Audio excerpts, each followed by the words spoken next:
what you know. You can call me more pain or quick to put somebody out. Real recognize, real lane, can't hang out. Welcome to what you say, not what we about to talk about. Yes, sir. Hold on, let me hit that button.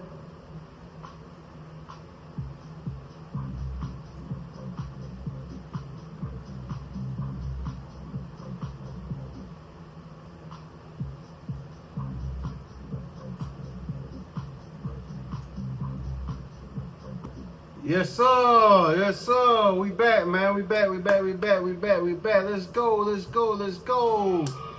Yes, sir. It's your boy, man. It's your boy 10 going in, man. Welcome to the What You Say show. For those who don't know, it's your boy 10 going in. You can follow the Instagram page and the YouTube page at the What You Say show and at 10 going in.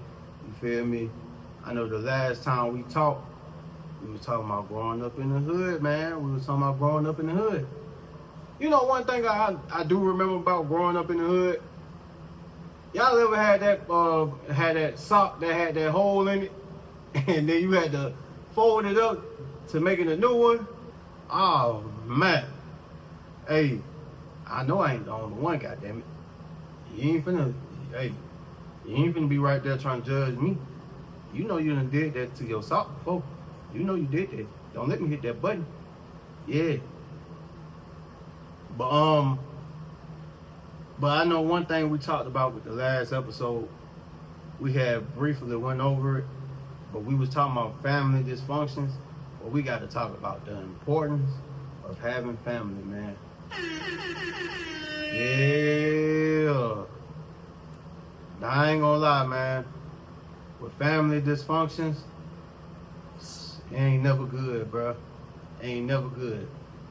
Because the one thing I do know about family dysfunctions, hey, man, whatever you went through, you can't put that on the babies, man. You can't put that on your kids. Now I know you thinking like, man, you know, I went through this, so they got to go through it. No. You know what you need to do? What you need to do is pivot. What you mean by pivot?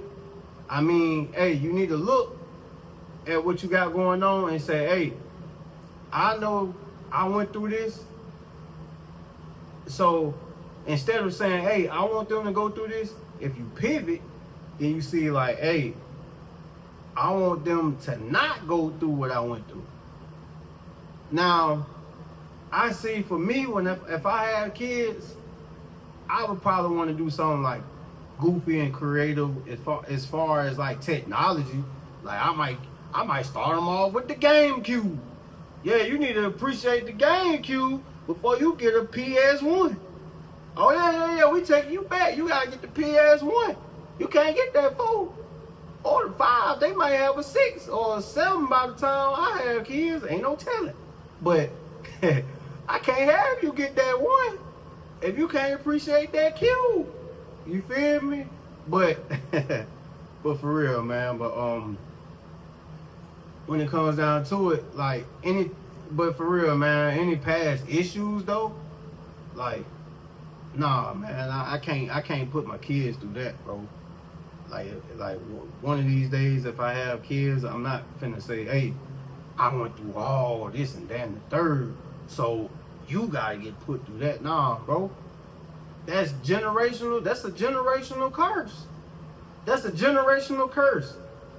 You can't be putting your family through that, man. It's an unchangeable cycle. You gonna keep on going until somebody say enough is enough, man. You feel me? The one thing I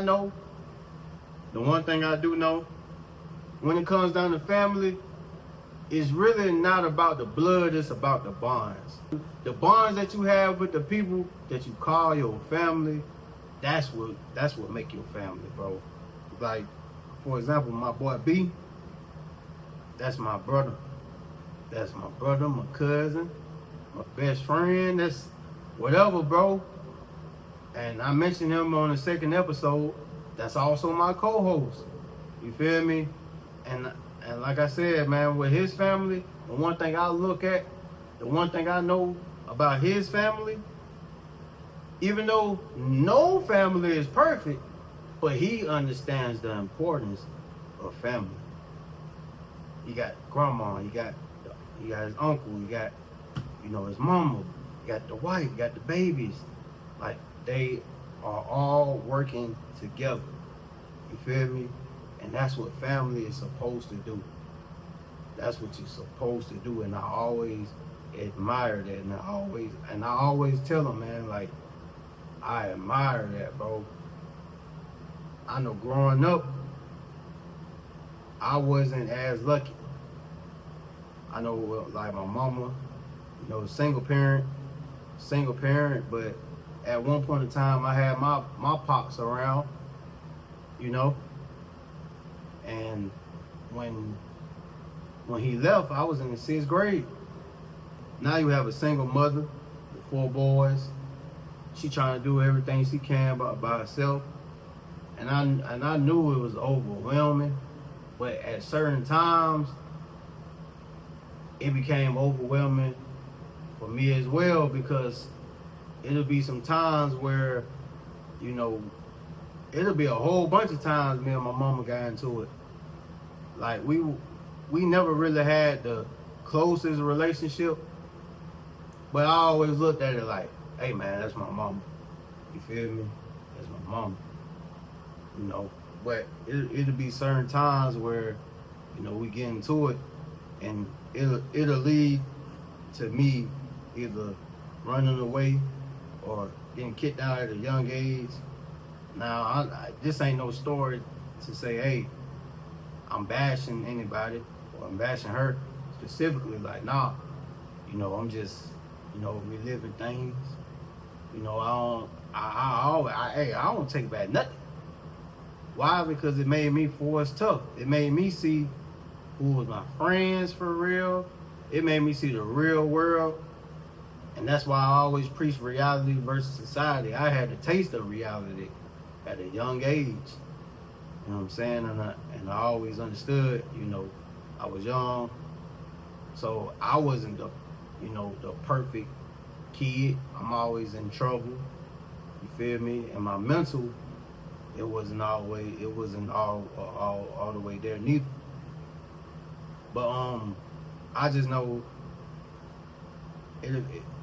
growing up, it was always hard because you had outside drama, you had school, then you had to deal with things in the crib. So every chance I had, bro, I was outside, bro. Every chance I had. And every time I got kicked out or ran away, I went to my boy Quay house, bro. I went to his house. Auntie, she'll tell me, hey, every morning, every time I spend the night and wake up in the morning, she'll be like, hey, you got school. You know what I'm saying? I got school. I got to make it home to my mama. And I always understood it. There's so much going on to where I'm just like, dang, bro. I always look back and be like, dang, bro. We got so much potential. You got a brother that know how to engineer. You got another brother that know how to rap. You got another brother that know how to draw. And then you got another brother that he can do anything he puts his mind to. And then you got my mama. She can cook, make beads and different type of things. But then when you look at it, you be like, dang, bro, why we can't put all that together? Then you got my granddad. Man, when I say one of the smartest people with my brother, hey, you might as well call him the Black Tony Stark. That man's too smart. Been in the military. And, he taught me, actually, he was the one that taught me all my hard trade skills, like carpentry work, facility maintenance, so on and so forth. Landscaping as well, you feel me, if I want to throw that in there. But he was the one that taught me all that, you feel me? But I'll say, like, kids need that though. Like as far as like being taught something, they need that, bro, because it gives them a future. It gives them a future. It's all about the next generation. It's all about the legacy and what you leave behind, bro. If your legacy is, oh, you want that drama and trauma, that's all they gonna know. And you don't want to be that family member when you in your grave. Ain't nobody gonna be at your funeral.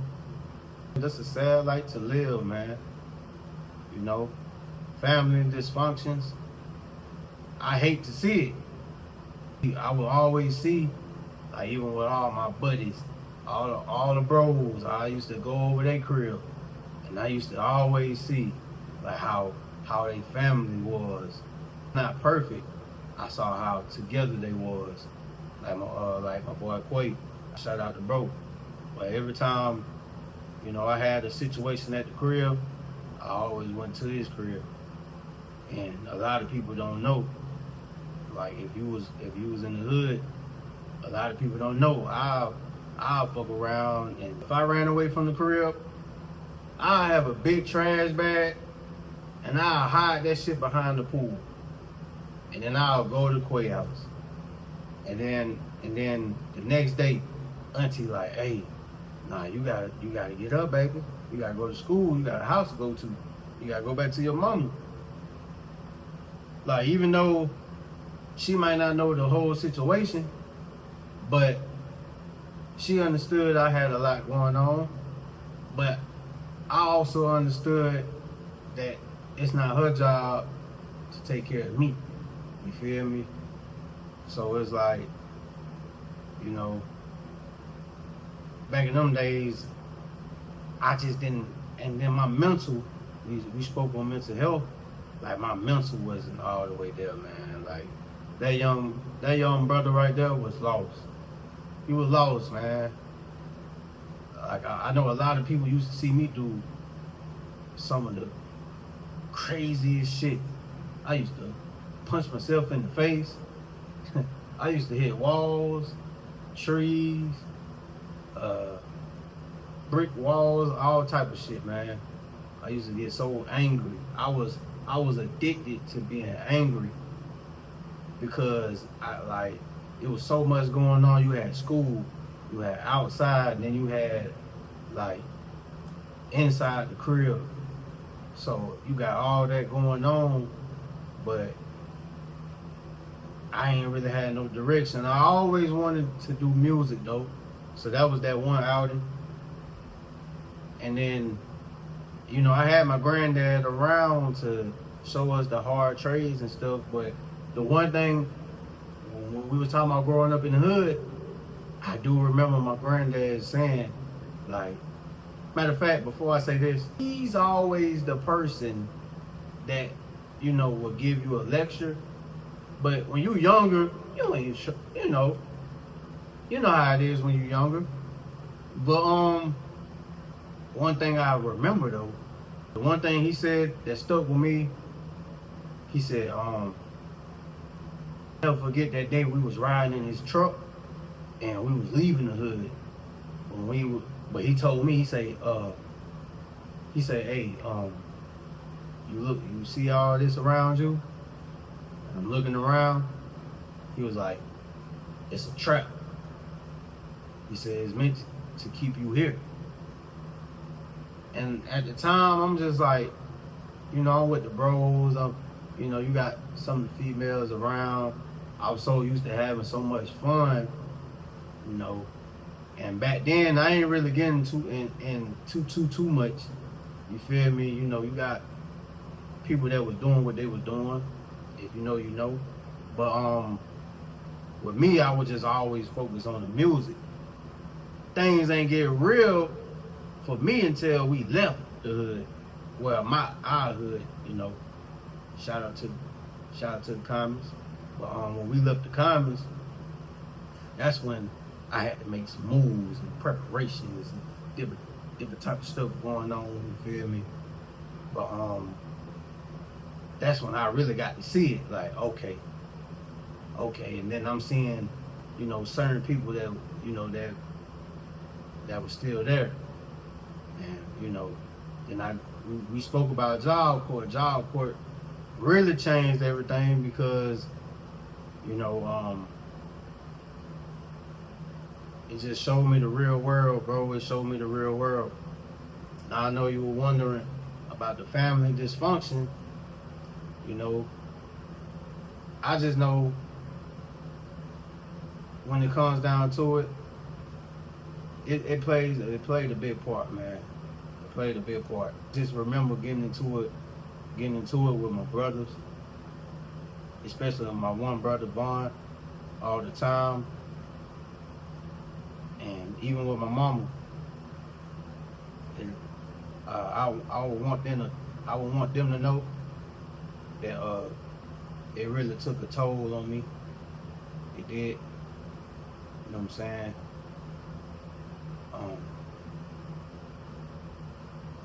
And even with my granddad, certain things with my granddad, it took a toll on me as well. But I just don't like the fact, you know, with family, bro, like, family is just supposed to be just tight, bro. Like, we black, bro. So the one thing about it, the one thing we know is that we all we got. You know, and I don't like the fact when I hear different families, they be having a whole lot going on, and I just be like, dang, bro. Like I said earlier, like with Quay, I went to his family crib. Even though his family may not be perfect, but I always admired what they had going on. You know, I go over there and I just see all his brothers, you know what I'm saying, uncles. You know, you got all these different type of family members, cousins. They all over at the crib, and they still all together. Most of them to this day. You know what I'm saying?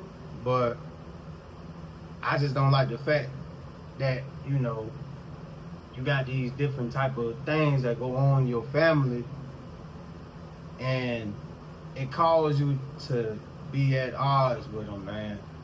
Like, if I don't want to be at odds with nobody. That's just general. You feel me? But with my family, I'll just say, hey, bro, I love you from a distance. Like, it's no bad blood with nobody with me. You know, everything cool and copacetic for now. But I just can't help but think about, you know, growing up and how I used to be. And I know a lot of people was wondering, like, dang, bro, like, what's wrong with him? Man, I almost jumped out the window, jumped out of car, moving car, crashed a moving car. Bro, I'm like, my mind wasn't there, man. So I completely understand when we was talking about mental health, I completely get it. Trust me, we deal with that in my family. So when it comes down to it, with your family, they got to be your number one supporters, you know, especially when it comes down to your dreams. You feel me? And then the one thing about family, you got to be together when the end is near. And when I say the end is near, I mean funerals. Like, and when it comes down to death, it's supposed to set you on a path where, you know, everybody can be on some type of accord. Cause it's like, dang, bro, when you pass, that's it, bro. That's it. That's why I said earlier, like, you don't want to be that person that pass on your trauma and drama on somebody else, man. You don't want to be that person. Your kids got to see something different. And I've seen this time and time again, bro. Trust me. Time and time again. You can't be trying to go at it with each other, bro. It's like I say, it's best to just love each other from a distance. I'm not gonna be the person to tell you, hey, man, oh, that's your woo-woo-woo. Man, y'all gotta get along. That's not what I'm saying at all.